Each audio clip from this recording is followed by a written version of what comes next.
The state's lecture halls and dorm rooms have been empty for most of the pandemic, but that's about to change. International students will return to New South Wales within months. It'll only be a small number to start, but the state government's hoping a pilot program will pave the way for many more to study here in the new year. Uni life has been almost non-existent during the pandemic, but there's a plan to get campuses buzzing again. We want as many students back here to study in 2022 and get our universities back on the global map. As part of a pilot, 500 fully vaccinated international students will return to New South Wales within months. This new deal runs completely separate to the hotel quarantine. Not one returning Australian will miss out because of this program. The students will pay for their seat on a charter flight, while universities will cover the cost of quarantine in Redfern. Those most in need of face-to-face learning will be given priority. It's a big competitive world out there. We don't want students to go to other countries, but if they can't get back into Australia in the second year of a degree they would have started last year, it's very tempting for them to go elsewhere. But only students who've had 2 shots of a TGA-recognised vaccine will be eligible, meaning people like Xin Wan won't be returning to campus anytime soon. She can only access Chinese-made vaccines. I fully understand that, but I hope like in the end of the year or at the beginning of next year, more vaccines will be accepted.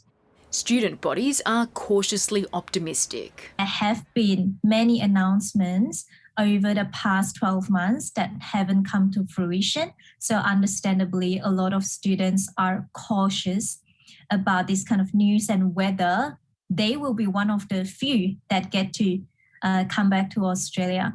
500 students is only a tiny fraction of the nearly 60,000 still stuck overseas, desperate to return. But the government says it will expand the program as vaccination rates rise here and overseas.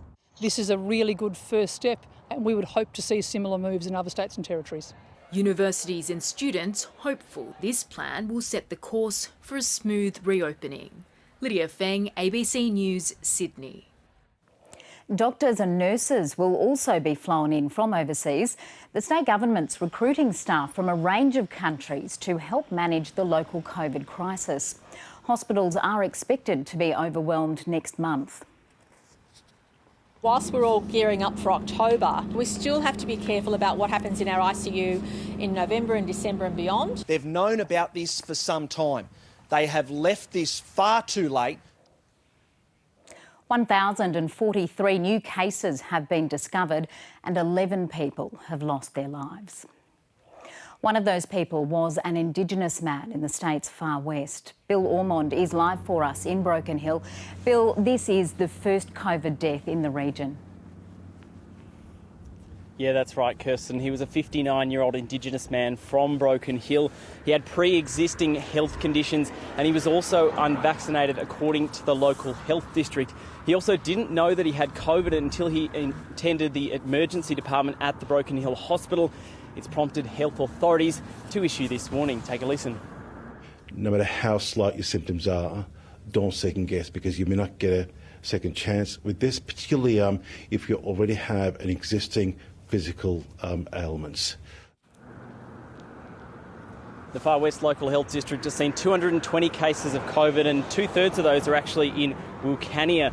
Now, across the regions, the Illawarra saw a huge jump over the night with 103 new cases, and that's just in the last day. Kirsten?